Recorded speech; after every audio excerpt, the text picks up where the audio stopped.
우키요-우에와 인상파 화가들.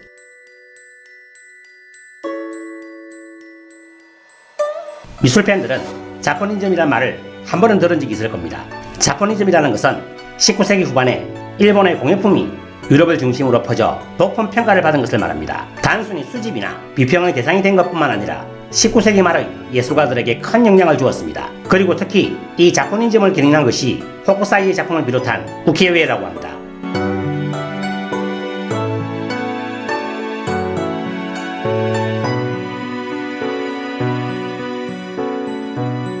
우키요-우에와 자포니즘에 대해서는 일본에서 서구로 수출한 도자기의 포장지로서 사용된 우키요-우에가 당시의 서양인에게 큰 충격을 주었다는 에피소드가 잘 알려져 있습니다.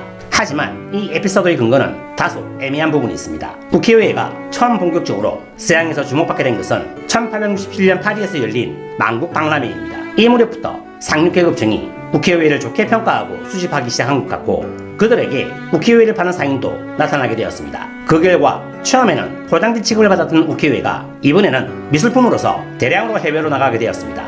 이렇게 하여 우키요-우에는 서양에서 폭발적으로 알려지게 되었고, 자포니즘의 불쏘시개 역할을 하게 되었습니다.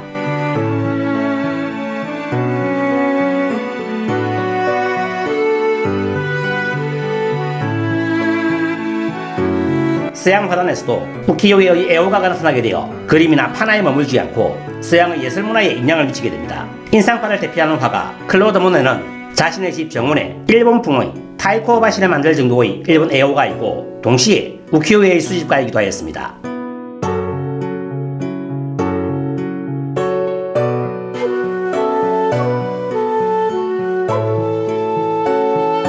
이 타이코바시는 실은 우타가와 히로시게의 카메이도 텐진 경내에 나오는 다리를 모델로 했다고 합니다. 이처럼 모네의 에피소드와 마찬가지로 히로시게의 명소에도 백경의 카메이도 우메야시키, 오와시 아타케의 유다치를 모사한 고흐의 이야기에서 자포니즘이라고 하면 우선 히로시게를 상상하는 분도 많을지도 모릅니다. 그러나 호쿠사이라는 이름은 당시의 서양 화가나 미술 비평가 사이에서 히로시게 이상으로 유명했습니다. 예를 들면 고흐와 그의 남동생 태고의 편지에는 종종 호쿠사이의 이름이 등장합니다. 또 호쿠사이의 그림체 호쿠사이 만화는 인상파의 아버지로 불리는 에드와르 마네나 상징주의를 견인했던 귀스타브 모로 등에 의해서 몇 번이나 모사되었습니다.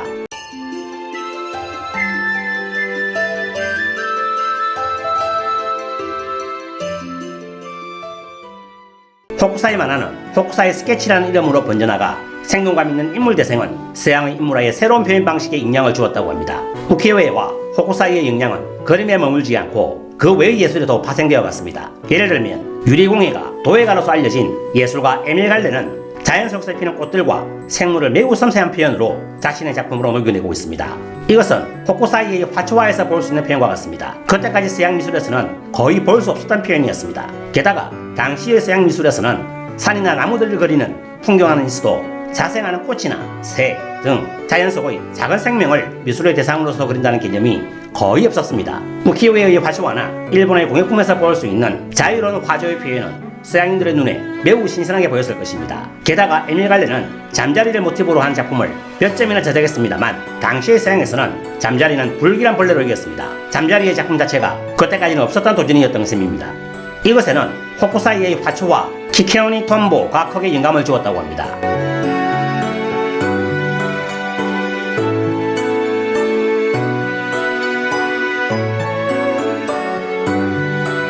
월광 등 수많은 클래식 명곡을 남긴 드뷔시의 대표작의 하나인 바다. 이 곡에 호쿠사이의 걸작인 카나가와 오키나미 우라가 영향을 주었다는 설도 있습니다. 그 근거의 하나가 초판 낙고의 표지에 사용된 카나가와 오키나미 우라의 모사입니다. 바다를 엄청 동경했다는 드뷔시. 진상은 확실하지 않지만 지금까지 서양 예술에서는 볼 수 없었던 호쿠사이의 대담하고 새로운 바다의 표현에 엄청 영감을 받았을 가능성은 충분히 있습니다.